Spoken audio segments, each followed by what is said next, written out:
All right, welcome back to another Here's the Deal live stream. Thank you guys for joining me this Friday, April 12th. I want to get right into this. Knowledge is power, and I want to go ahead and make a statement. I was going to start this asking a question. I was going to say, is it criminality? Is it active criminality to go after an innocent man and ruin his life? I'm going to turn that into a statement. It is active criminality. You have committed a criminal act if you go after an innocent man specifically to ruin his life, even when it's recorded. And this right here happens to be recorded. This is the Washington State Patrol Sergeant who committed, they call it 3 serious violations. Let's just call it what it is.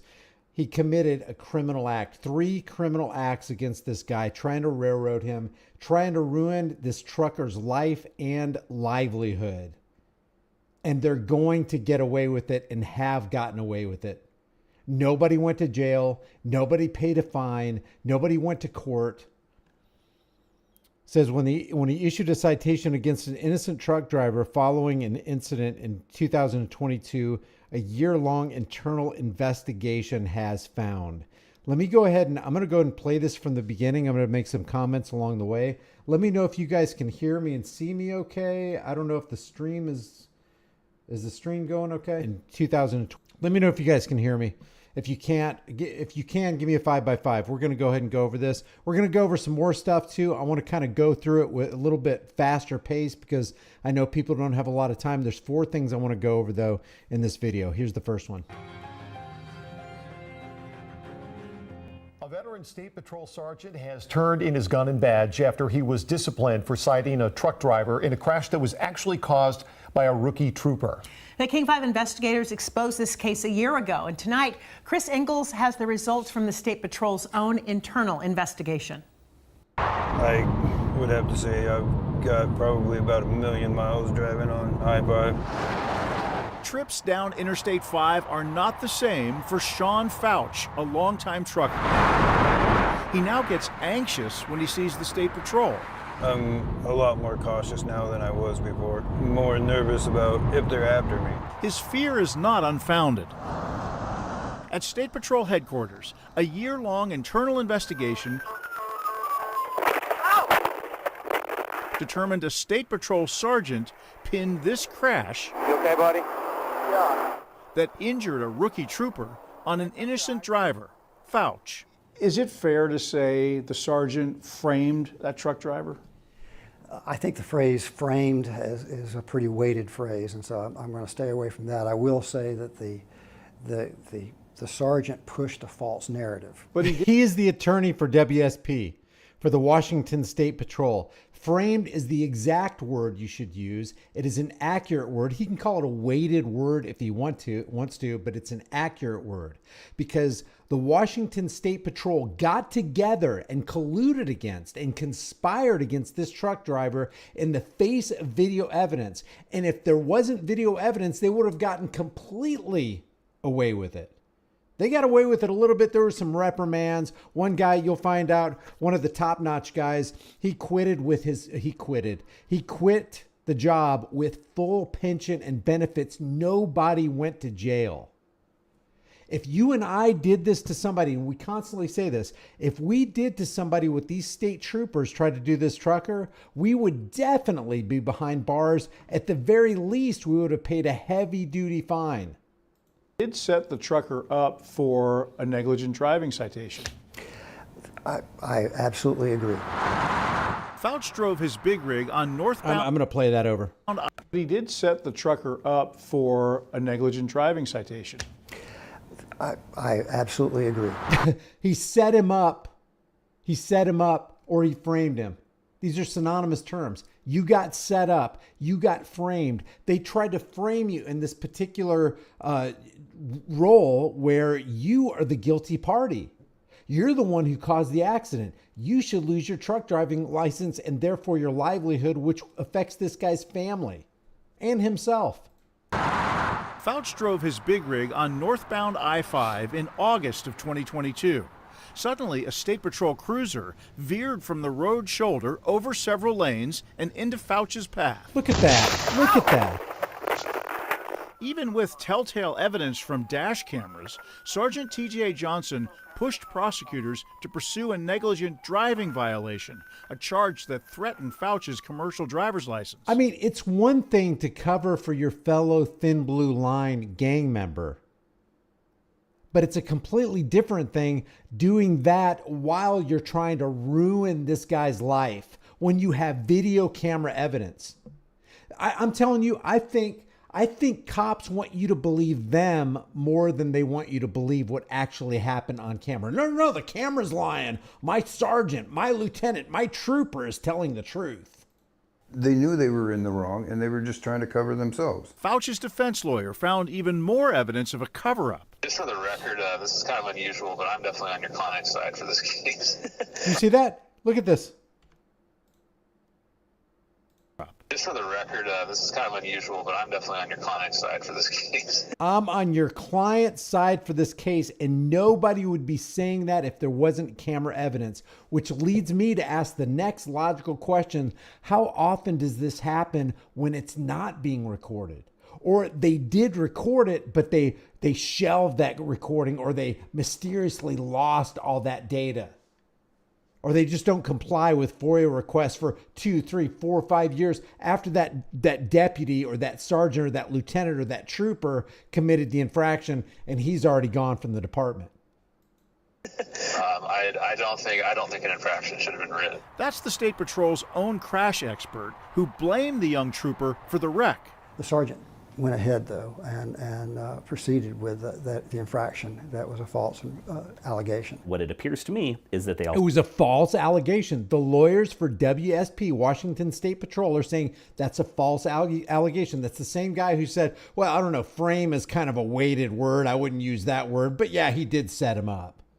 Circled the wagons around him and are trying to insulate him from any possible backlash. The just completed internal investigation found Sergeant T.J. Johnson committed ethical violations, misconduct, and, after King 5's story triggered the internal investigation, insubordination.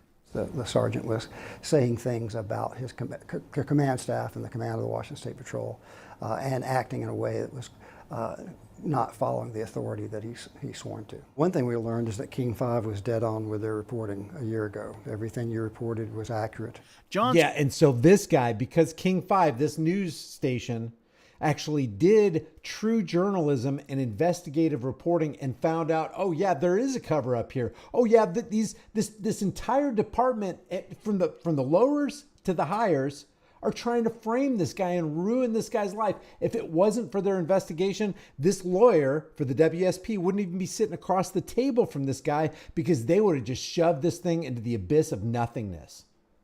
They would not have dealt with it, because that's how cops do. That's how police departments operate. It's not in the best interest of protecting and serving the people. And the State Patrol Troopers Association did not respond to our request for a comment. But in the face of discipline, in this case would have been demotion back to a trooper. The 30-year veteran retired with full benefits. I think they should have fired him, taken his pension. I can only say... Yeah, they should have fired him, taken his pension, and then taken him to jail. And say, this is what we do with people who are dishonest and cruddy, who are trying to ruin the lives of other people in society. This is what we do. This is called the justice system. And when justice against an evil work is not executed speedily, therefore the hearts of the sons of men are fully set in them to do evil. And that's what's set in the heart of all these troopers, from the bottom to the top, in the entire department and across the United States. As we learned from the Knapp Commission and the Mullen Commission, when they investigated the NYPD, they found out, wow, corruption is so bad here, they are engaged in active police criminality. There's actually a term for that in the Mullen Commission: police criminality, active police criminality. Say that the final outcome is the same. The person responsible for this is no longer a part of this organization. It isn't just the sergeant. But he should be a part of the corrections facility. He should be mopping floors in some security prison somewhere as an inmate. Internal investigators here at State Patrol headquarters also found the sergeant's lieutenant is partly to blame. The report says an unnamed lieutenant failed to take appropriate action in the case. He ordered Johnson to drop the charge, but didn't follow through. The lieutenant earned a reprimand. And the young trooper in the accident, Firawat Apposite, was punished for inappropriate vehicle operation and given 10 hours of driver retraining. That's it. That's it. What a frickin' joke. What a stinking thin blue line bow tie wearing joke. Look at all these troopers wearing these bow ties. Bunch of disgusting, it's a gang, man. It's a gang of disgusting, evil people who are wanting to do evil things to people who are just innocent. Actual productive members of society. Can you think of a more productive member of society than a truck driver? You won't have things in your home without truck drivers.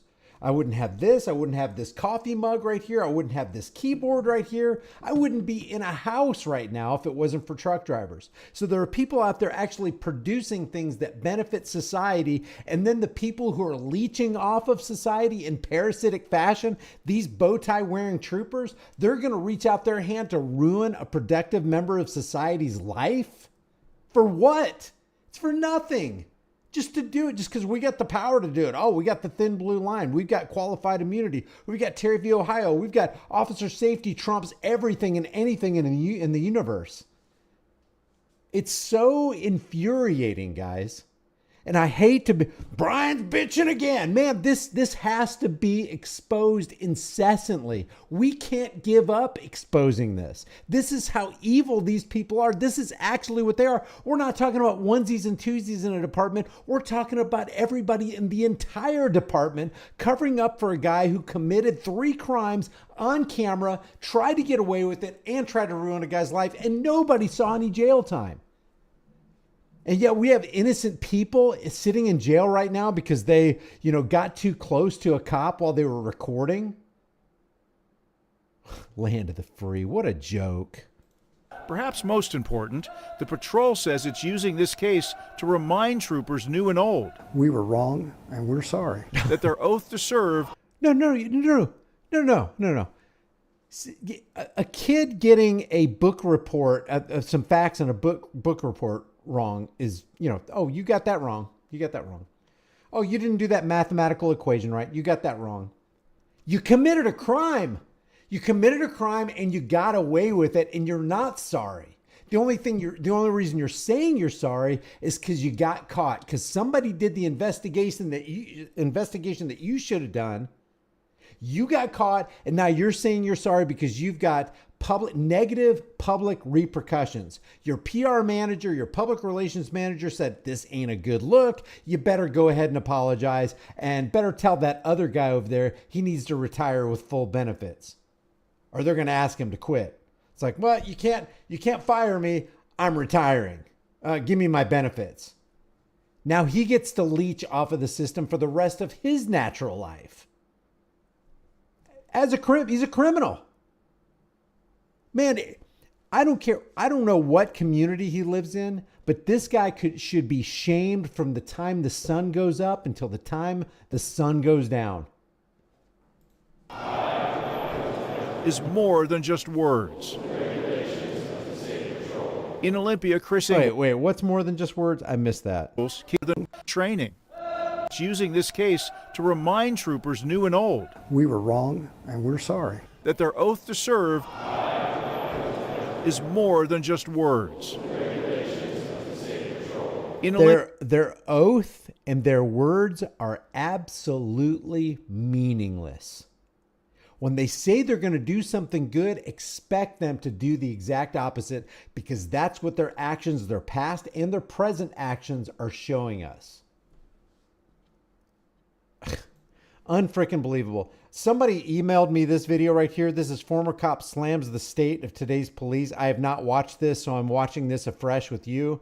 I have no idea what it's about, but I've got 2 other things that I want to show you that I really want you to stick around for. It'll definitely be worth it. Knowledge is power, and we're going to add to our knowledge base today. Welcome back, everyone. So over the last sort of 24 hours or so, I've been inundated with messages from former cops, former police officers from the UK, who alerted me to a video that was made by, I think it's called AB Auditing, big channel. I've watched it before, it's quite funny actually.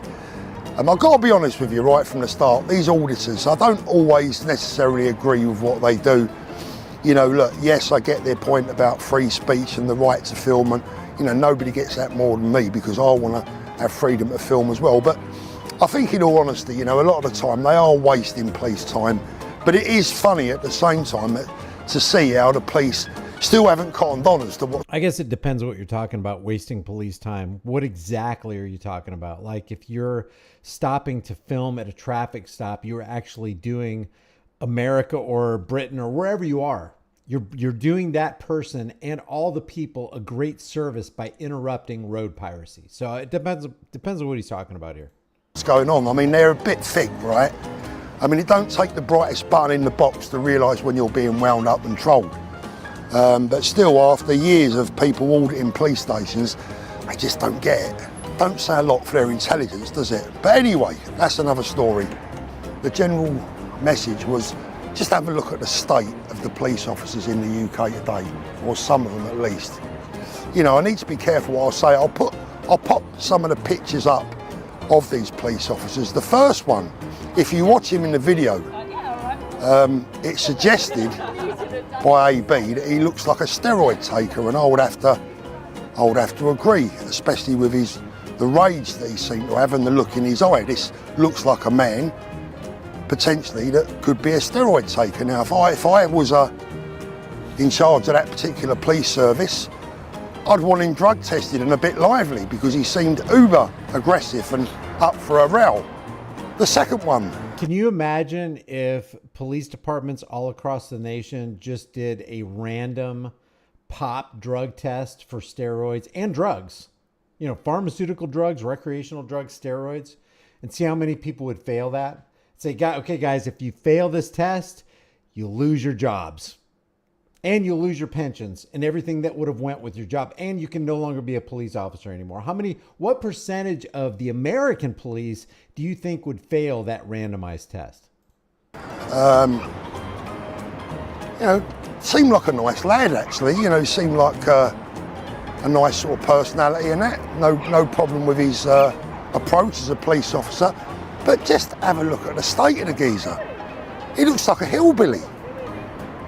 Look at the hair. I personally don't care what a cop looks like. I don't care at all. I care how a cop acts. I care about what he says. I care about if he's restricting rights or not. I care if he's engaging in roadside piracy. I care if he's enforcing the drug war law. I care if he's enacting civil asset forfeiture. That's what I care about. You be a hillbilly all you want to. And personally, if you want to take recreational drugs, if you want to take whatever, as long as you're not infringing on rights, do whatever you want to do. You're a person. I'm a person. I will engage in and pursue life, liberty, and happiness. You do the same thing. Doesn't matter to me. What does matter is, are you here to take away my rights? Are you here to drag me through the court system? Are you here to economically terrorize me? I don't care what you look like. Doesn't matter to me. I mean, do they really expect the public to have respect for authority and for the police when they look like this? Respect for authority. Let me remind you what authority is. Authority is a man who believes he has a higher claim over the life and property of another man, who believes that he can initiate unjust force and violence on another man in the name of laws, in the name of the drug laws, or in the name of the Patriot Act, and believe that he's absolutely okay in doing so. Guys, I don't care if when you take away the freedom of another individual, if you did it under a law, if the law is unjust, then what you have done is unjust and it's criminal. I don't care if it's legalized criminality. I don't care if it's legalized brutality. I don't care if it's in accordance with policies and procedures. It's still criminality. And that's what we've got to come to the conclusion of. So this respect for authority idea, it's like, first of all, let's define what authority is. And let's get to the bottom of what it actually is, not what you believe it to be. And then let's ask ourselves a couple questions. Does authority actually exist? And if it doesn't, then how can you give respect to something that isn't? I mean, no disrespect, mate. As I said, it's not personal, but get your hair cut, fella. You're representing the police force. You're representing the king. You're in a position of authority. You're representing the king. What the hell are you talking about? All right. Somebody gave me this, or a couple people actually sent me this link saying, hey, listen to this guy. This guy's right on down the line. It's like, no, he's a believer in authority. He's a believer that somebody else can take away your freedoms and it's perfectly okay as long as it's under law. Oh, the legislative body voted on it. They created a bill which became a law through the legislative pixie dust process. We got to respect that.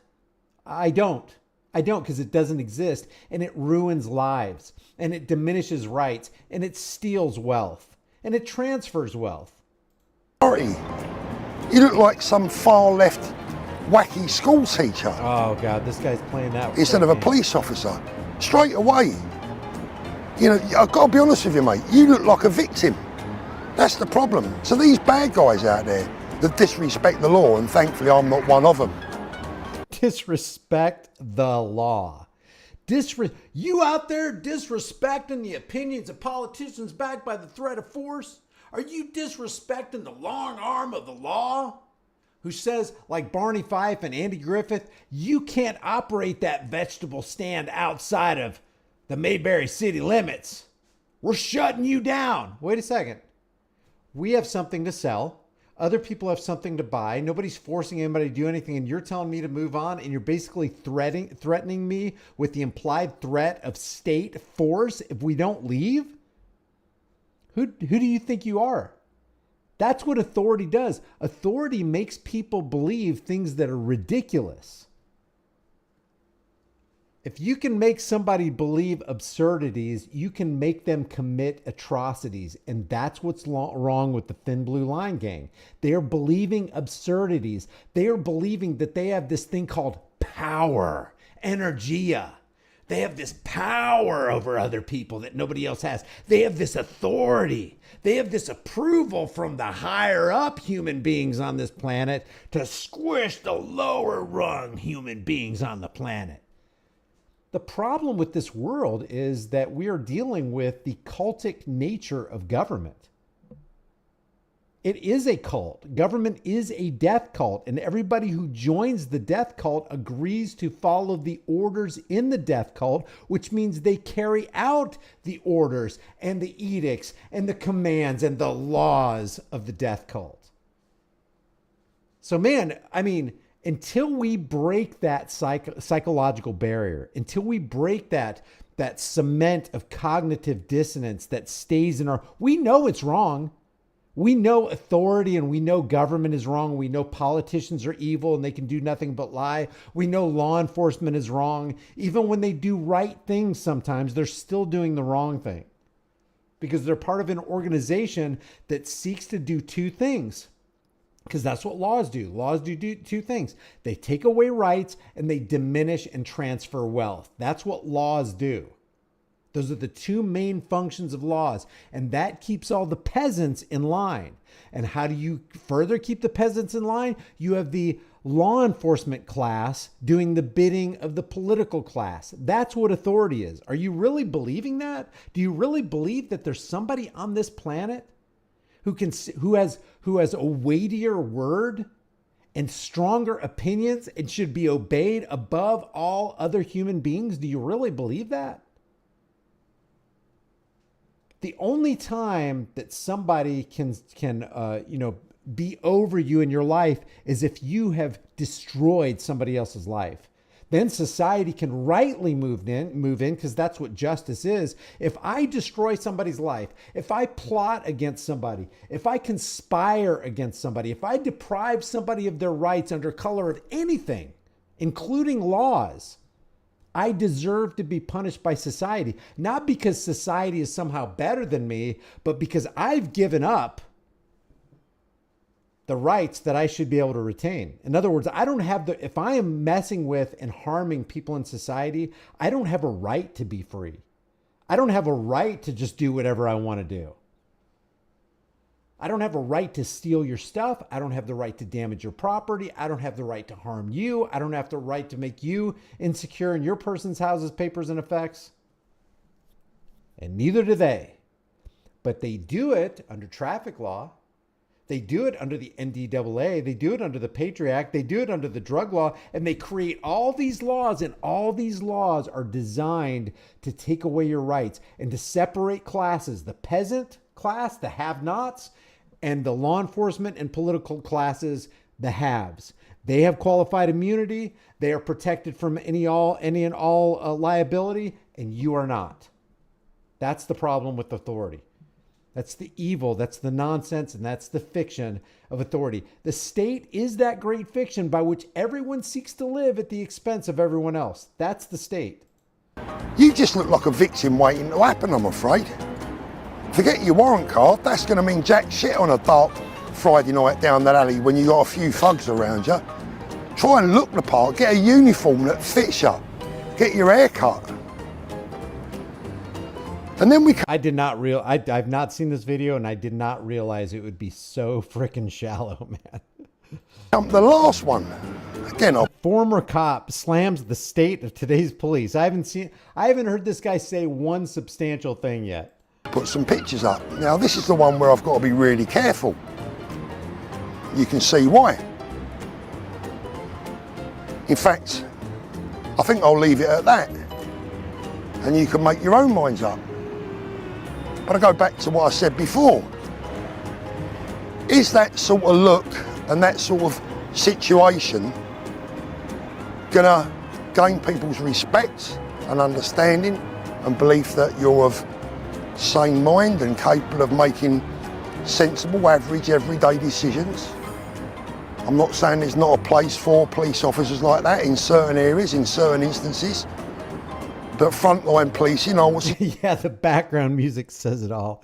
It's that circus type music, because this is so. I didn't realize this was going to be shallow. Maybe it's good that we're going over this because he has a law enforcement mentality. He's picking on things that are like would go into a compartment of conservatism versus liberalism. And I don't play either side of those games, guys. I don't care if you're talking about the Republicrats or the Demoplicans. It's two wings of the same bird of prey, and that bird is constantly circling and looking for more victims. This two-party system, they also have the two-party system in the UK and everywhere else. It's ridiculous. Just is probably not the place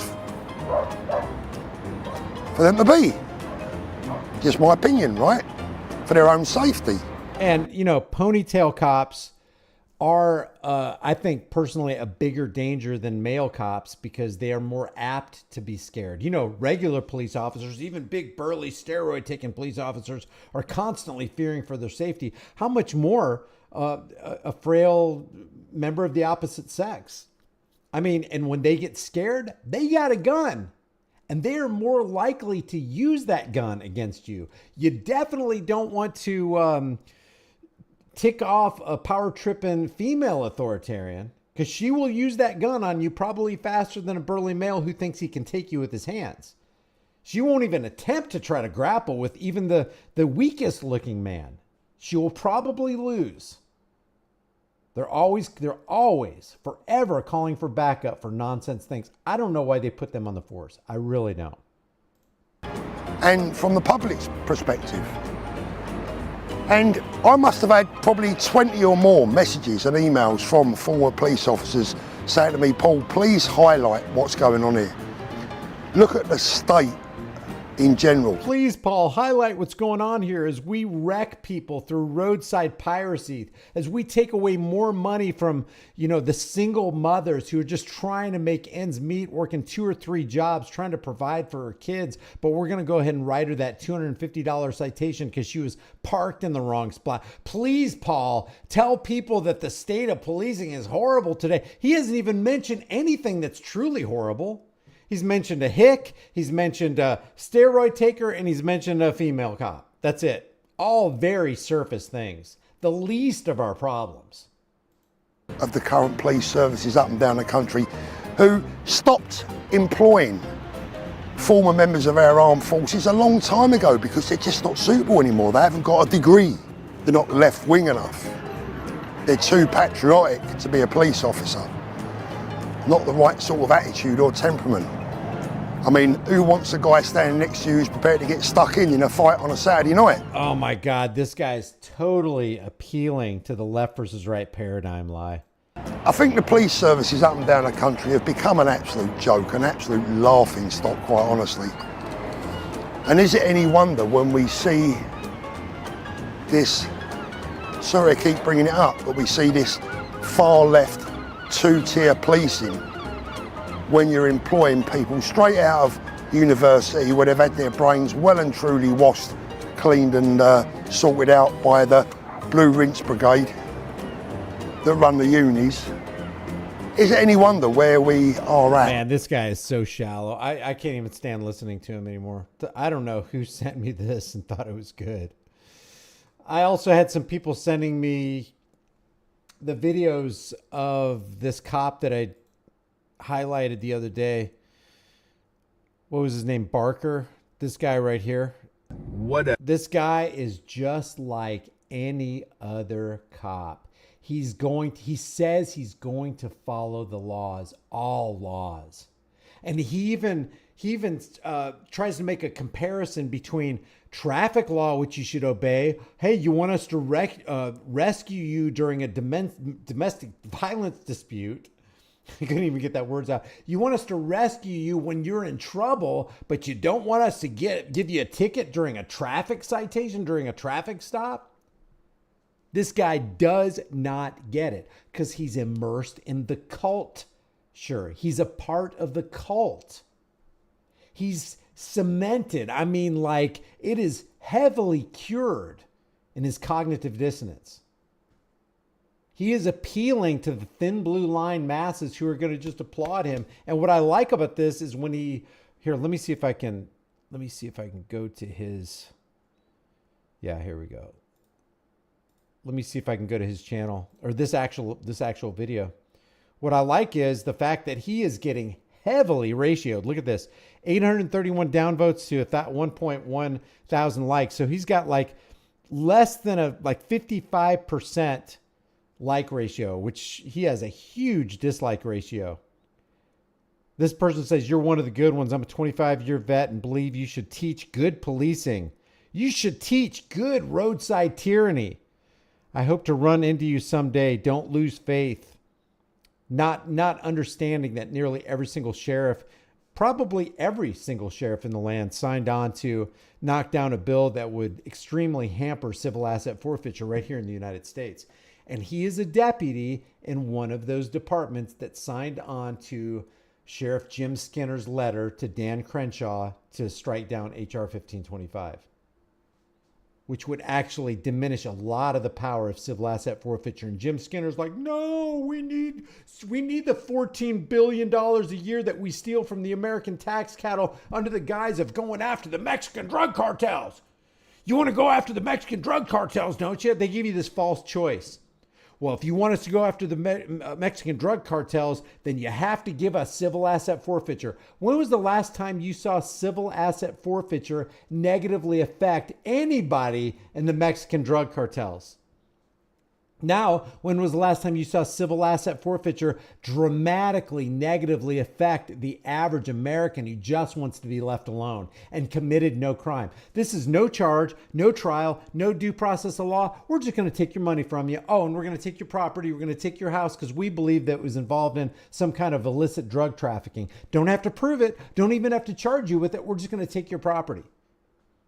When was the last time you saw this guy come against that? You know, maybe that's what we should do worldwide, or at least America-wide. We should go to our local sheriff's office and let me show you.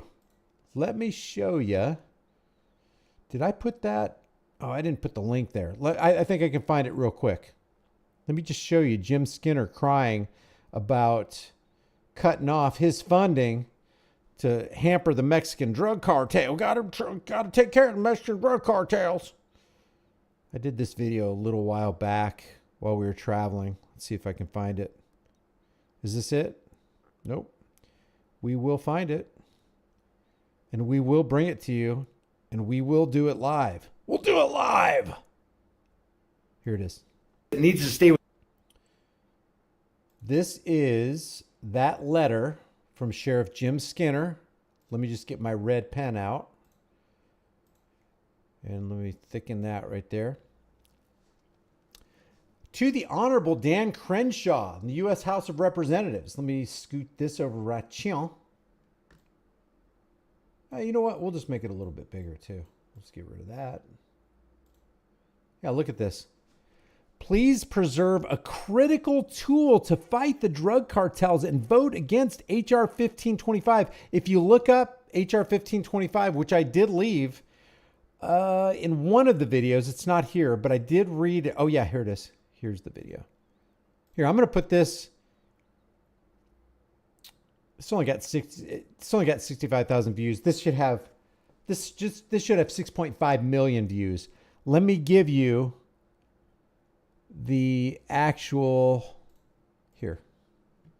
I'm just going to drop this. You read this. It's only 3 pages. It's actually like just 2.5 pages, 2 full pages, and then a little bit. Yeah, probably 3 full pages. But what's this right here? Oh, just it's got a sources page on it. Dear Representative Crenshaw, despite the fact that they're killing hundreds of Americans daily, H.R. 1525, the FAIR Act, would largely dismantle a critical tool in the fight against the Mexican drug cartels. What's that critical tool? Civil asset forfeiture. What is another name? What's another more accurate name for civil asset forfeiture? Legalized extortion at the barrel of a gun. It's legalized road piracy. And it doesn't even have to be on the road. They can come to your house and say, we believe that you're using this home as a way to further the Mexican drug cartels and the drug trade. They don't have to have any proof. You won't get a trial. There won't be any charges. You just can't live in your house anymore. You just can't drive your car anymore. You can't have your life savings anymore, Stephen Lara. And there's a lot of people who have fallen prey to this civil asset forfeiture thing. Federal civil asset forfeiture is what they call it. For example, 1525 would repeal equitable sharing. What equitable sharing is if a sheriff's department or a local police department makes a big drug bust, say, of $1 million. The feds swoop in and they get a percentage of that, and they call that equitable sharing. It's like, hey, we're going to give you a percentage of the booty. We're going to give you a percentage of the plunder. The road pirates are basically converging in the bay and going side by side with their ships and like, okay, give me 25% of what you just got. That's equitable sharing, which is the cornerstone of state and local participation in joint operations with federal law enforcement, especially on tasks enforced by this right here on behalf of the nation's 3,086 sheriffs. There's 3,000, just for a little trivia right here. There's 3,144 counties in the United States.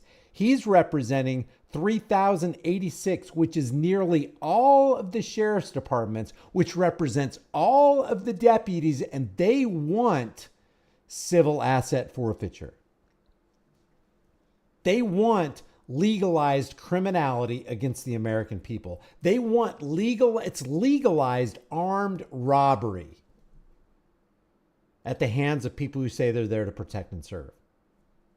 And so when I see a deputy like this trying to pull the wool over my eyes, I take serious offense at that. Buddy, you work for a department who wants to rip me off for no reason without a charge and say, good day, you should be happy we didn't put you in jail. Screw that. Screw it. So I don't know. This guy, not impressed with this thing right here. Let's go to the next one. Thanks for joining, guys. I know it's Friday night. We're going to go through this real quick, but this is super important.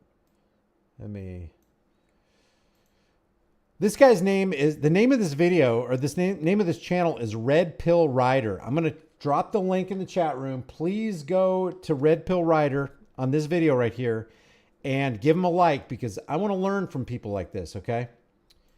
Knowledge doesn't begin and end with me. As a matter of fact, I'm highly ignorant on a lot of things, and I love learning from people. I learn from you guys when you make comments in chats, when they're substantive, and I learn a lot from you when you send me emails and through the correspondence that we have with a lot of people. So listen to this guy. He says, I ride my motorcycle without a driver's license, without a title, without registration, without insurance. Now, I've already asked him in an email if he has any videos of him interacting with cops who might have pulled him over for not having these things right here. And I haven't heard back because I just emailed him about 30 minutes ago. But let's go through some of this video, listen to what he has to say. Pretty interesting.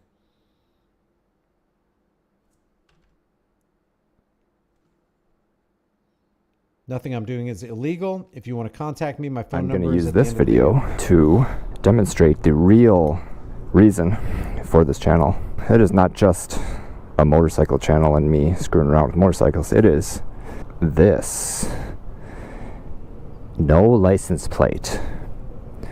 No title. I do not have a license of any kind. There is no registration, insurance, nothing. By the way, at the end of this video, I'm going to refresh. At the end of this video, I'm going to refresh the page. We're starting at 301 subscribers, and I'll go under this video that I just left the link for, and I'm going to leave it again when I resume the video. But I'm going to see if you guys left any comments up here. My comment was, I definitely want to learn more about this subbed.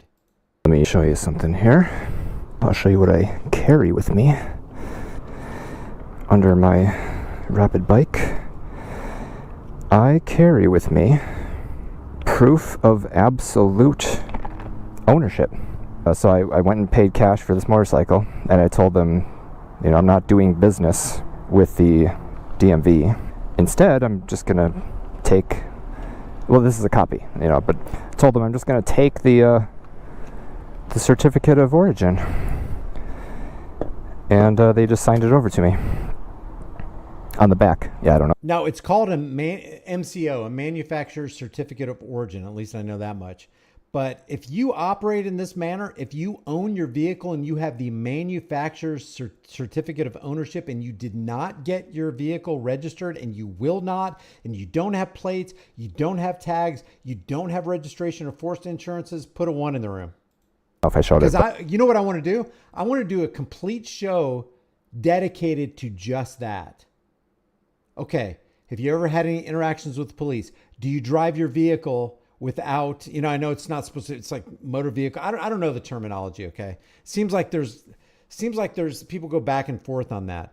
But what I'd like to do is have an entire show dedicated to people talking about it, how their run-ins with the cops went. Do you have any video evidence of the run-in with cops?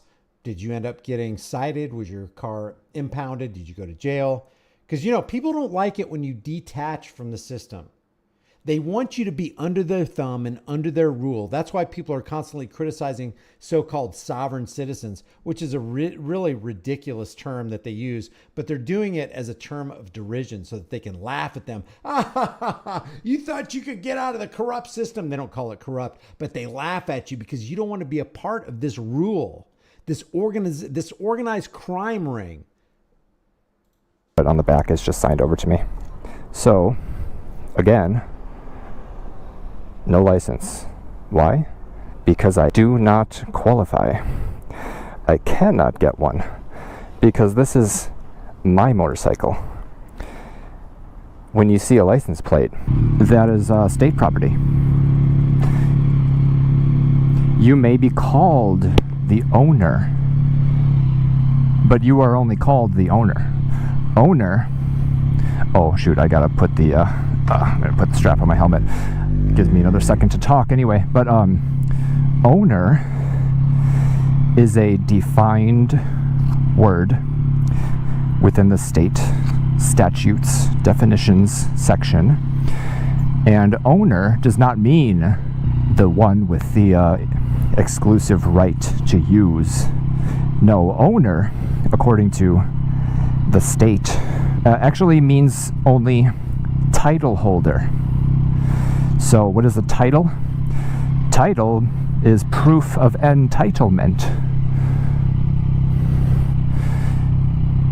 So it's the titler that has complete and final control over some property. So all these cars and motorcycles and trucks and whatever you see around me, the state registered private corporation, is the owner. And they contract with a private corporation called DMV to simply manage their property and take registrations, they take in certificate of origins, and they basically just hold on to them, or take a copy of it and destroy it, and then they'll produce a title for whoever the real owner, now the state, deems worthy.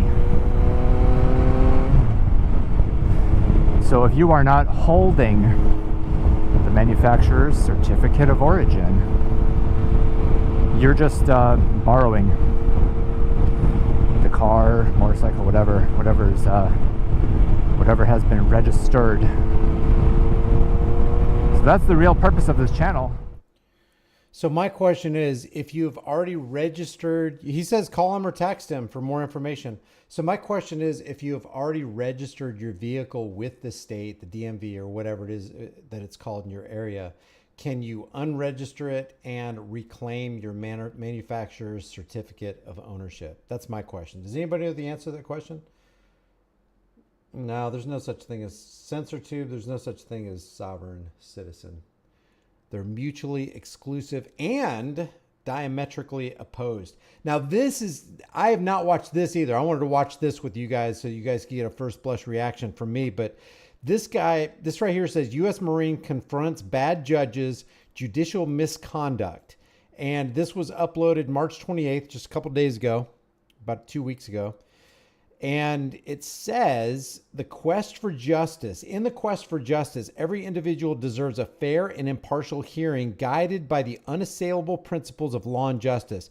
This video exposes a critical juncture in my battle within the legal system where I confront not just the particulars of my case, but the very foundation upon which it stands. And that foundation, I'm learning, is the question of jurisdiction. Despite raising legitimate concerns over jurisdiction, the judge overseeing my case has pressed forward without providing a definitive ruling on this critical matter. This refusal not only challenges the legal norms, but raises profound questions about the fairness and impartiality of the process.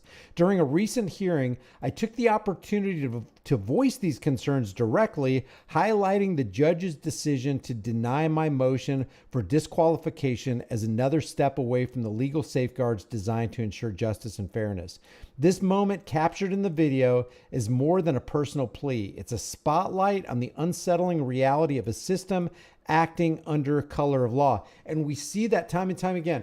We see a violation of 18 U.S.C. 242, deprivation of rights under color of law, and its companion, 18 U.S.C. 241, conspiracy against rights. We see that all the time, where decisions seem to precede deliberation. The rule of law hangs in the balance. As a U.S. Marine and Iraq War veteran, my fight for justice extends beyond the courtroom. It is a stand for the principles I've sworn to defend. So here's this video right here. Your case is, remind me again, First Citizens versus DNA Holdings and James Dean. Mr. Dean is on. Awesome, thank you. So we're here for First Citizens Bank and Trust v. DNA Holdings, LLC. 15644, and we're here for. This is plaintiff's motion to strike jury demand. Got it. Okay, and that was filed on January 3rd, and I think there was an answer filed January 4th. So go ahead. Thank you, Your Honor. The parties entered into an equipment finance agreement and agreed contractually in that agreement to waive all rights to a jury trial. The waiver itself was in bold print and also in caps in paragraph 8 of the law provision. Under Florida law, long-standing Florida law, parties are bound by a contract in which they sign, and that contractual waivers for jury trial are enforceable in Florida and in also New York. That's the Credit Alliance case that's in my motion. Additionally, the Palomares case, which is cited in my motion, says that there is no public policy reason why a contract provision waiving a trial by jury in an action arising under contract should not be enforced in Florida. A case that I hadn't cited, Your Honor, but it's Gelco Corp versus Campanelle Motor Service, which is at 677 Southern 2nd 952. It's I think it's a another third district DCA case. Says that a trial court commits error when it chooses to ignore the parties' control to a waiver of jury trial and orders a common law jury trial unless there is a showing why the waiver should not. I don't watch him though. You can't handle truth, says Brian. You got to take on Frauditor Troll. Him comparing you to Koresh was too much to go without confronting him. He's comparing me to David Koresh. Guys, the biggest cult in the world is the government and the injustice system and the local and, basically federal police force, the FBI, CIA. That's all cultic. So when you're going to bat for them, you're actually in the biggest cult, at least in the United States. So if you're in the biggest cult in the United States, it can be demonstrated that authority actually doesn't exist. And that's what all of the federal, local, and state authorities are predicated on, is that this elusive authority, then you are a cult member. So if you're a cult member, it's highly hypocritical and suspect and disingenuous to call somebody else a cult member or a cult leader like David Koresh. I think that is hilarious. I don't watch the guy.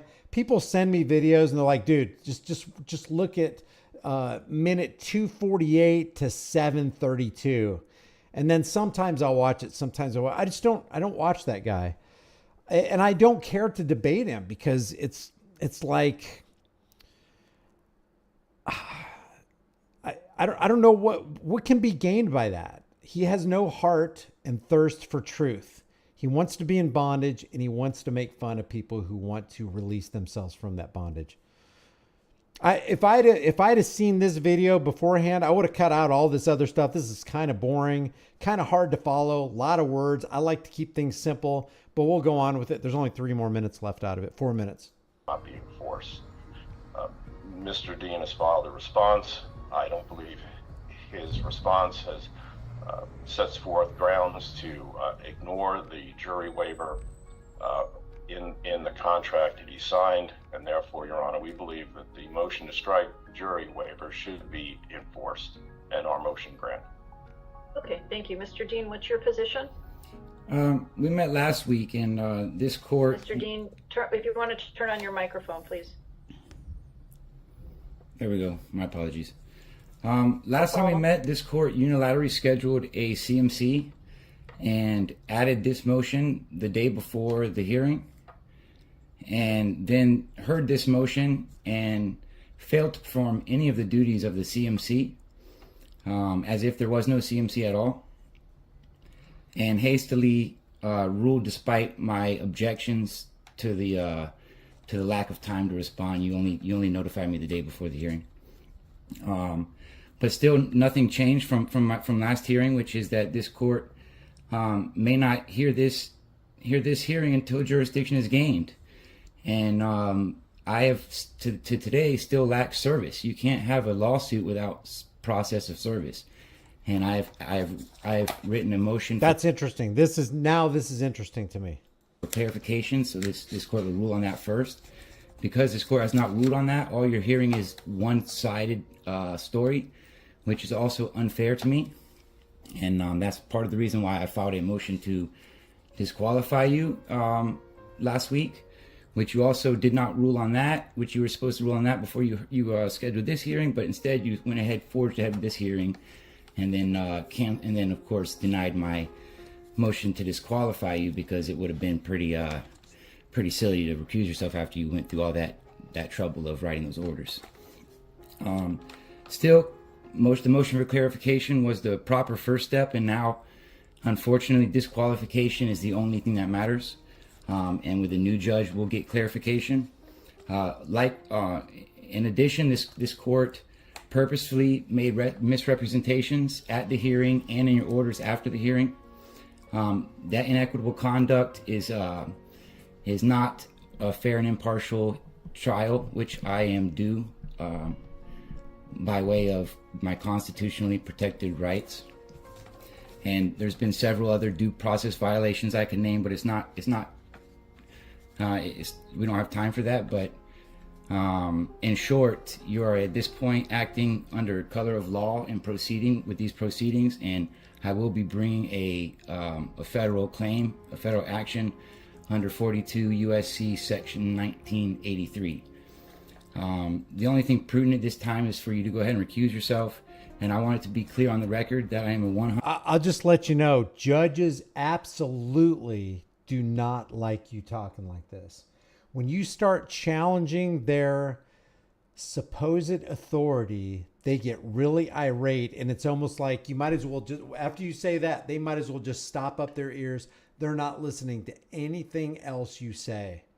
They view you as the enemy. They are always right. You are always wrong. They are above you. You are under them. See, you're supposed to be a beneficiary of the court system. You're not supposed to be the trustee, but they act like the beneficiary and they act like you're the trustee. They switch the script. So in order to unravel the script, maybe the best plan of action would be to ask questions and get them to hamstring themselves and contradict themselves on the record instead of challenging their authority. Maybe play the game just a little bit, just enough to get them to hear what you have to say and get them to answer your questions. That's just a thought. And the reason I had that thought is because somebody sent me an email saying, hey, I think we're going about this the wrong way. Probably one of the best things we can do is not stand there and assert our rights, because they don't care about your rights. In their opinion, you don't have rights. In the court's opinion and in law enforcement's opinion, you are guilty until you prove yourself innocent. And how are you going to do that? It's not going to ever be good enough for them. So rather than asserting your rights and telling them how wrong they are and that you've just opened yourself up to a federal, 42 1983, maybe it'd be good to just get everything on the record, because everything's being recorded. And when you can get their hypocrisy and their inconsistency on the record, maybe we can make some headway. I'm going to go ahead and continue with this. There's only about a minute and 35 seconds left. 100% service disabled United States Marine. I'm a combat veteran of the Iraq War. I'm a recipient of the Presidential Unit Citation for extraordinary courage under constant and heavy fire from an armed enemy. I was in 33 consecutive days and nights of combat. That is a United States Marine Corps record, and I deserve better than this, and I will have better than this. Thank you. Okay. All right, but first and most importantly, thank you very much for your service. I'm going to go ahead and take everything under advisement. If you all would like to submit proposed orders by email to the division before the end. That's interesting, but I wonder if she's taking it on advisement and not just throwing it at wholesale because of what he said about being a Marine, a combat veteran. Because the reason I don't like that argumentation, and it might give him leverage here, and so I don't blame him for using that lever, but not everybody can say that. And so you're not going to get that kind of respect from a black robe judge. To business tomorrow, you're each welcome to do that. Mr. Dean, if you would like to submit more case law supporting your position that there's grounds to ignore the waiver that's in the contract, I would welcome that additional law. Obviously, you need to copy of the opposing counsel. And Mr. Zweibel, I would give you, if you want to submit that, I would say by end of business today. And then Mr. Zweibel, I would give you until noon tomorrow if you want to counter any of that, if you feel the need to. Okay? Thank you very much, both of you, for being here. Have a good day. Thank you, Your Honor. Bye-bye. See, that was interesting. I'd like to see how this turns out. I just don't like to use argumentation that not everybody can use, because it's got to be some kind of, we got to use something that is strategic enough and honest enough and truthful enough to duplicate in everybody else. And you just can't do it. Not everybody is a combat vet. Combat vet, saying you're a combat vet really, really mentally disarms people. They're like, oh, wow, I've never been shot at. Oh, gosh, I've never been in a situation where I've been in a theater of war where my life and my buddies' lives are in jeopardy. I'm going to give this guy some deference here. Not everybody's going to be able to do that. So It says subject to. You're considered a subject, subjected to become their slaves. Yeah, that's why I have a problem with the 14th Amendment. 14th Amendment. Let's just look at the wording of the 14th Amendment. Look at this. Like, people are like, oh, you're not a constitutionalist. What's wrong with you? Well, if you examine the Constitution, you know what's in the Constitution? Do you really believe everything in the Constitution should apply to everybody at all times? Do you really believe that? I don't. Look what it says. All persons, and then you got to define what persons is, but they assume persons is you, born or naturalized in the United States and subject to the jurisdiction thereof. Are you a subject?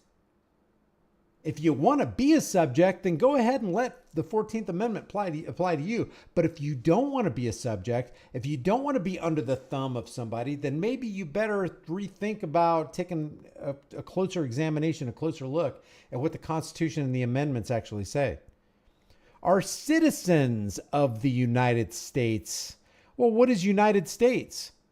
Title 28, Section 3002, 15A, United States means a federal corporation. Let me just go through that right here. 28 USC 3002. Here, let's just get rid of this right here. Hide that. 28 USC 3002. People can laugh at you all they want, but it's in their own U.S. codes, and words have meaning. Words have these definitions. And if they define the United States as, quote, a federal corporation, go ahead and take them at their word. It means federal corporation. So let's read this again. All persons born or naturalized in the United States and subject or subjects to the jurisdiction thereof are citizens of the federal corporation. Are you a subject? Are you a slave? Are you a serf? Are you a servant under the jurisdiction of the federal corporation? Is that where you want to be in life? Is that what you want to be subjected to? I mean, if you do, you're free to do that if you want to, but don't put me under that. Don't classify me as that. Don't fit my status into that. Maybe we need a status change. Maybe that's what the answer is. Correct your status. No state shall make or enforce any laws which shall abridge the privileges or immunities of the citizens of the United States. Wait a second. I thought there were rights. I thought it was called the Bill of Rights. I didn't know it was called the Bill of Privileges. Are we talking about something different here? Are we talking about different persons? Is there a different class of people? Are there people who might be actual flesh and blood human beings? And there could be this concept of a corporate fiction. Guys, let me show you this. Put a 1 in the room if you're familiar with the term ens legis. E-N-S legis, L-E-G-I-S. Put a 1 in the room if you're familiar with the term ens legis.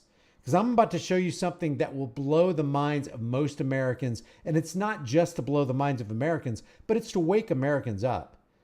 E-N-S-L-E-G-I-S. Have you ever heard of ens legis? If you know what ens legis is, put it in the chat. Ens legis.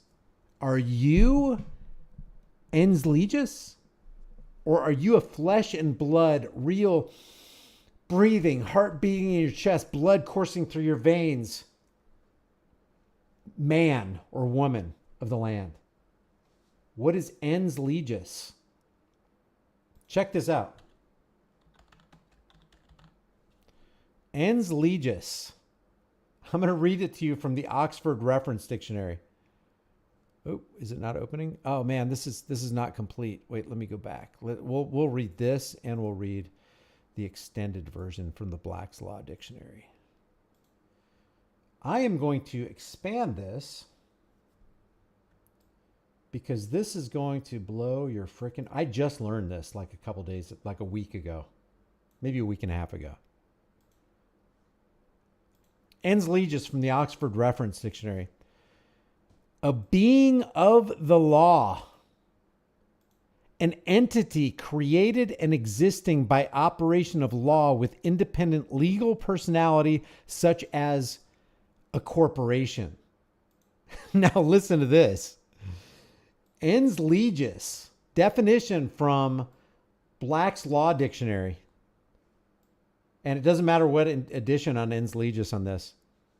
A creature of the law. Are you a creature of the law? Let's go further. An artificial being. Are you an artificial being? As contrasted with a natural person. Are we not rather natural persons? You know, you hear people go, oh, them sovereign citizens are already talking about the corporate fiction. Well, it's in their own law dictionary. It's in their own law books. It is an actual term with an actual definition. What does it mean? Where is it? What's it to be contrasted with? Black's Law Dictionary says it's to be contrasted with a natural person. So there's the ens legis, an artificial being, and then there's the natural, real being who's really alive, apart from any law.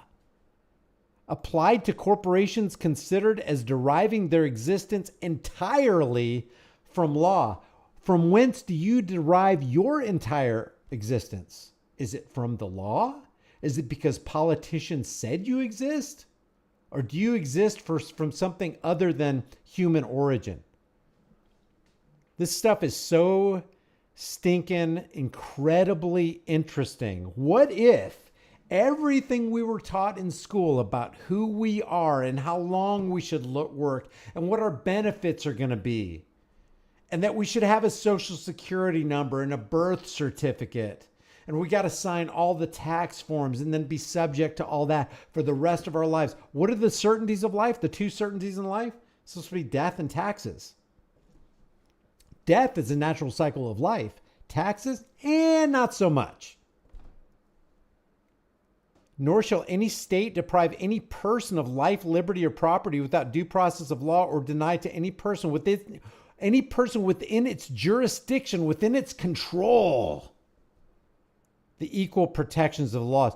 Nothing about rights in here, only about privileges or immunities as citizens. Are you a citizen? Are you an ens legis? Are you a creature of the law? Or are you contrasted with creature of the law as a natural person? This is the kind of stuff I'm just kind of learning right now. In my spare time, I'm trying to learn this. Because I want to be free. And I want my audience, I want all of you to be free. What does it matter if you've got a popular YouTube channel, you got gazillion people watching, you got all these views, you got all this money in the bank, if it's all just fiction? What are you working for? What's real? What's fake? What can be believed? What's true? And then you got all these people out there making fun of these sovereign citizens. You think you can drive down the road. You think you can travel down the road and mind your own business without being harassed by a cop? They literally believe that the cops harassing you in the name of the power of the state is a good thing.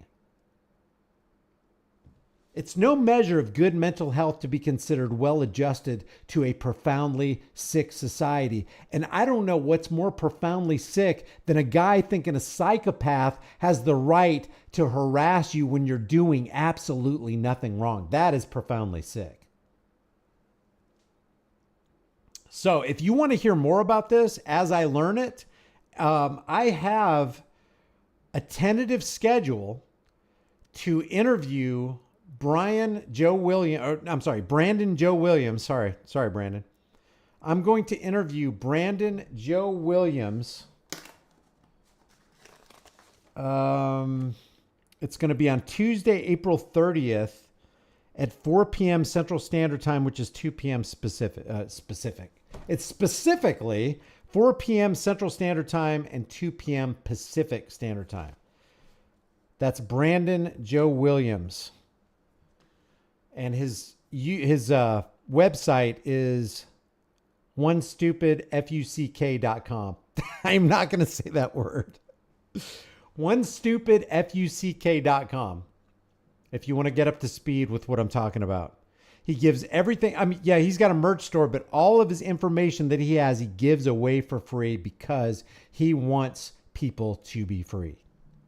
And it really starts with ens legis. What the hell is it? Who's applying that to me? And can I free myself from it? Those are 3 questions you better ask yourself real quick. Do you really want to be free? And I do. It's almost like you're creating a parallel. Well, they've created a parallel economy where they can tap into your real time and labor and effort and mental acuity. They can tap into all that you are, bring it into the corporate fiction, and then siphon off of it like a bunch of blood-sucking parasites. That's the whole reason for the corporate fiction. Autumn says, I don't live by your understanding of my person and not by your...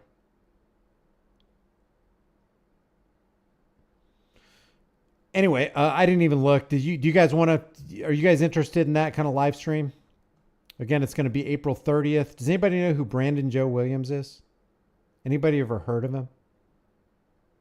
I hadn't till about sometime last month.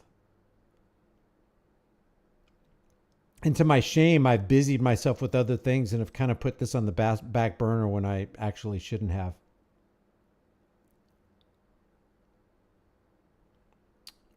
Roots to Sovereignty says, Brian, my husband was the one to share your channel with Brandon, and we asked him to reach out to you.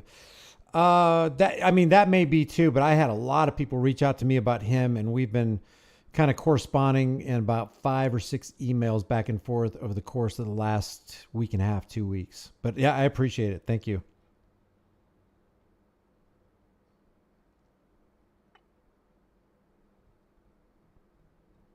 I appreciate it, Roots.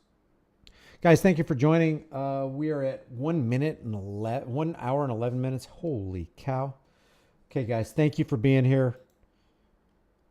Yeah, this knowledge is definitely needed. And when I learn it and apply it, I've already applied for my, the things that you got to apply for your long form certificate of live birth. I'm looking into the passport thing, the 5-star passport, the diplomatic immunity, and I'm just trying to digest it. It's a lot. It's a lot, especially when you're immersed in cognitive dissonance, which I've got a lot to get rid of, but I'm going to be learning along with you guys. We would like to share our experience with traveling fray. What's that? What's traveling fray? I would like to hear it, Roots. Give me an email, contact@highimpactflix.com, because I want to not only understand it conceptually, but I want to see it played out experientially. Yeah, me too, Jewel. I'm always learning. Always learning. Always learning. Yeah, amen, Derek. I love that. I love that. By the way, welcome aboard, Derek. I think, didn't you just become a member? Hold on. If you haven't become a member, and if you want to become a member, it does help the channel. If you want to, contribute, grab a shirt, Cash App, or whatever. But I think Derek, welcome aboard. I think you're the new. Oh wait, I can go into viewer activity. Yeah, Derek Harris gifted 5 Here's the Deal memberships. Thank you for that, Derek. That was kind of you. And Derek became a member, and then We'll See a Unicorn First says, what about the cop that was planting drugs on people? Did they take all his assets? No, they didn't. You're talking about what was his name? He only went to prison. I don't think they took his assets. And when he gets out of prison, he'll probably get his pension. That's just pretty much how it goes. Brick, thanks for being a member. Selwyn, thank you.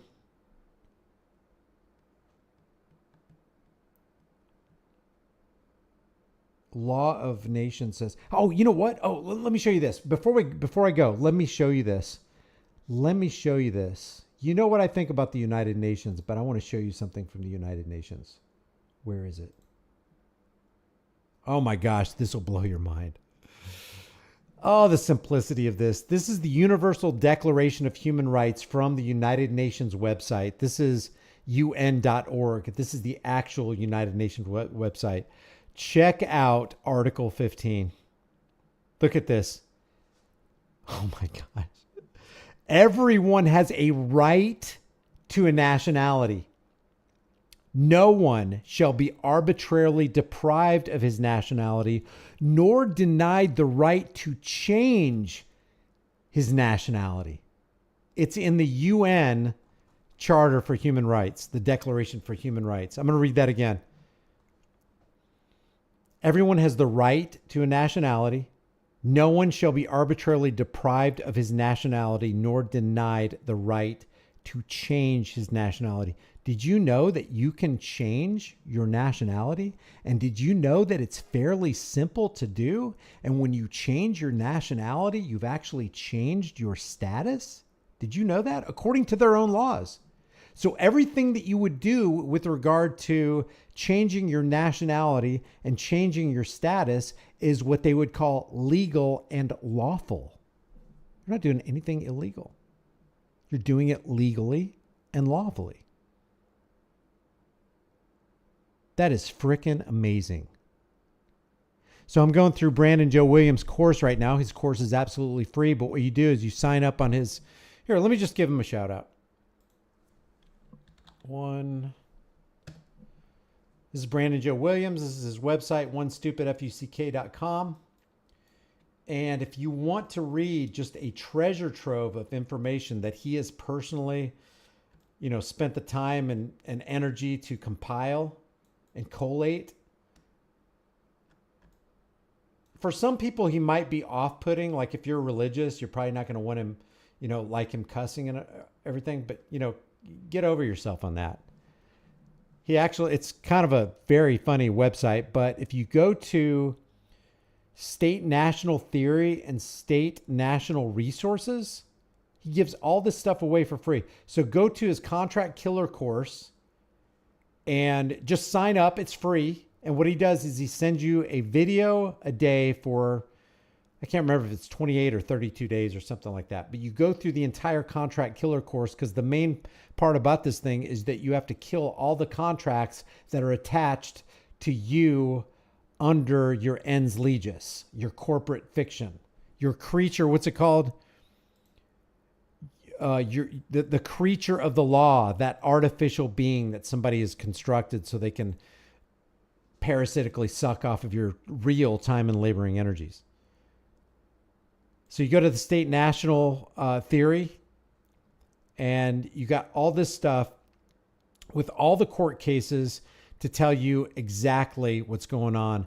Definitions from Black's Law Dictionary, Supreme Court cases, established laws and rules, UCC's, Universal Commercial Code, who does or doesn't have jurisdiction over you and in what context. There's like a truckload of information on this. Let me go back to the... Oh man, did I close it out? Oh shoot. What did I do? I closed it out. Well, that sucks. How did I do that? Yeah, I can't even respond anymore. Did I end the stream? Oh, it's 28 days. Thanks, Roots. Yeah, I'm getting close to wrapping that up, but I'm learning a whole lot. A whole lot. It's as easy as USC C1 101 subsection 23. You can declare your nationality by any means whatsoever. Oregon Transparency, can you type that out again? And I'll throw it up on the screen. Is it USC 1101? Because yours is US and then C1 and then 101. So how is that written? Okay, I'm live still. Okay, good. I'm glad I didn't do something embarrassing. Maybe I've pulled that up before. USC.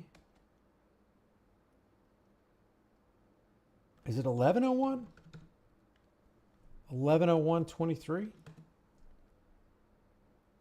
USC 1101 definitions. Oh God, this is small text. Oh yeah, here it is. Oh man, it's so small though. Surely I can get it from, yeah, here we go. Yeah, 23. I hate being unprepared. Where's 23? Here it is. The term naturalization means the conferring of a nationality of a state upon a person after birth by any means whatsoever. Any means? Yeah, I can just say it, and that's what I am. I can just write it down on a piece of paper, have it notarized, and it's recognized as I'm a nationality. By any means whatsoever, in accordance with this right here. Everyone has the right to a nationality. No one shall be arbitrarily deprived of his nationality nor denied the right to change his nationality. And how can you change your nationality? As long as you're born, you're in this world, you can do it by any means whatsoever, according to USC 111.23 or 1101.23. Holy cow. Holy cow. Or fill out a DS-11 and reclaim your status as an American national. You know what I found out? I ordered my long form certificate of live birth, which is what you need to fill out the DS-11 from what I understand. I could be wrong, but I think that's the way it goes. And when I got my long form, it's not called your birth certificate or birth record. It is called certificate of live birth. And you have to get the long form one, not the short one. As a matter of fact, I got it right here. When I was born, I could see the trolls running with this. You know what? I'm not going to tell you what they put on it. I'll let you guess. And maybe I'll tell you on the 30th when I have the interview with Brandon Joe Williams. I'll tell you guys on the 30th. I'm not going to do it right now. But there's a major discrepancy I need an answer on it because I've never heard anybody run into this problem. And I'm like, yeah, of course it had to be me. Had to be me that they did that to you. Thank you. Thank you, State. What do you guys think it was? It's a major discrepancy. Derek Morris. Derek Morris is right. I'm a woman. And I was thinking, okay, so I'll just go ahead. Okay, I'll tell you. They got me listed as female, guys. Trolls, go ahead and have at it. I knew there was something wrong with Brian. I knew he had a funny look. Yeah, I'm listed as female. I called my mom because my mom had 3 boys. My older brother, me, and my younger brother. And she was always wanting that girl, And so I called my mom and I was like, hey, Mom, guess what? She goes, what? I said, I'm the girl you always wanted. She just laughed. She's like, you got to be kidding me. Because all my life, she only had the short form. And on the short form, it doesn't say male or female. It just has my name in corporate fiction. When you get the long form, it is not listed in all caps. It's capital B, lowercase RIAN, and then my middle name, and then my last name. The first letter is capitalized and everything else is lowercase. But yeah, they got me listed as frickin' female. So what I was thinking was maybe this will work in my to my benefit, because if I put on my DS-11 that I'm female, and then people look at me and it's like they're not going to question it because this is 2024 and you don't question those kind of things, right? You can go either way. But then I'm thinking, yeah, but that could be a stumbling block because it's gonna have my picture on it. And it's going to short circuit people, and they're going to be like, you're seriously, it says female. This isn't even your passport. So I don't even know what to do. I called the place that I was born at, and she said that if I'm going to get it changed, it basically takes a court order, or she's going to send me a list of things that I need to do, and I need to file affidavits, and I've got to get things notarized. It's pretty crazy. You must have a little wee. No, it wasn't about that. I asked the lady about if this was, that's hilarious though. That's so funny though, Joker. That's how the trolls are going to spin it. It's like, he's got no, you know what? He's got a little one. They couldn't even tell if it was a boy or a girl. That's hilarious. But I asked the lady in the, it's called the Division of Vital Records for the state that I was born in. And she said, no, you would not believe how often this error comes up. And what's funny is at this late stage of the game, I'm just now finding out that they classified me as female. Wow. Unaltered cams. Let's see. Hey, what's up, James Barnes? What funds were scammed, Brian Jones? Define scammed. Oh, wow. Let's look up a word. Did Chili return the funds he scammed you out of for his bail hearing? What's a scam? Let's see. How do we define that? A dishonest scheme, a fraud. How is the GoFundMe set up? This is a GoFundMe to help Chili with his legal stuff and whatever. How is that a scheme? That's exactly what it's for. It's exactly what it's for. Did it go to the state and the desired result wasn't achieved? Yes, but everybody knew what they were giving. There was no deception involved in saying, hey, if you want to give to Chili's legal fund, here we go. There's no, now it would be a scam if it was a guarantee. Hey, we're spending this amount of money and giving this lawyer this money is going to achieve the result of Chili's getting out of jail. That would be a scam. That would be a deception. Saying that. No promises are made when you are contributing to the fund to get Hendry out of jail or Flex Your Freedoms or Chili or Press with Rancor or DirectD or whoever. There is no guarantee that that is going to get them out of jail and get them free. Yeah, grift. A grift is a con. A con employs deception. You're not employing deception. You're saying, hey, do you want to give to this legal fund? It's like I'm talking to like not even 5-year-olds. I think a 5-year-old could understand that concept. James Barnes says, did not scam me. I was not threatened to give him a dime. Yeah, people did it out of the goodness of their hearts because they are good, kind-hearted people who want to help other people out and who want to do to others what they would want done to them.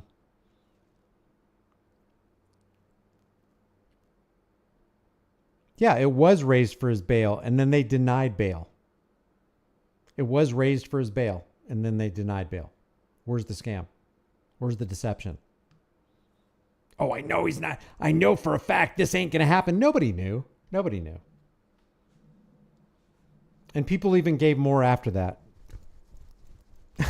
You say that because you took a cut of his scam, which is something that he could not confirm that actually happened.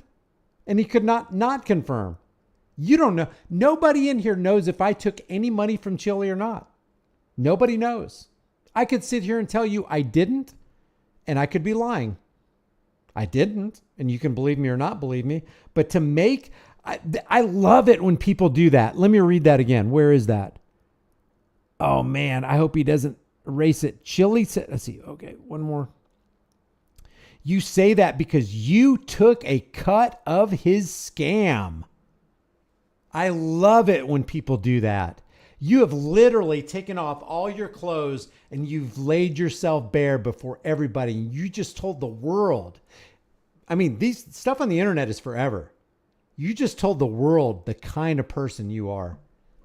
Wow. That makes me fear because I'm like, God, there's a lot of people like that in this world that have corrupt, cruddy characters. Holy cow. I don't want a dime. If I didn't get a dime from any of this, I'd still be doing it. How do you know? How do you know? Because from 2012 to 2015, I didn't make one dime from the stuff that I was doing. You know, getting out the message, Ron Paul's liberty message and all that. Didn't make a frickin' dime. I mean, not a penny. The reason I did is because I want to change the world. The reason I'm here is because I want to change the world. Is there am I monetarily benefiting from this? Do people give me super chats? Do people support me on Cash App and Patreon? Yes, they do. And thank you for that. That ain't why I'm here. The writing is on the wall, guys. They want to end all of our freedoms. And if you don't have freedom, I don't care what your bank account looks like or the car you got parked in the garage or what fancy mansion you live in. It doesn't matter. At all. Zero. God, people are so freaking shallow and just evil. I don't even know how you could sleep at night saying that and actually believing that. typing it even.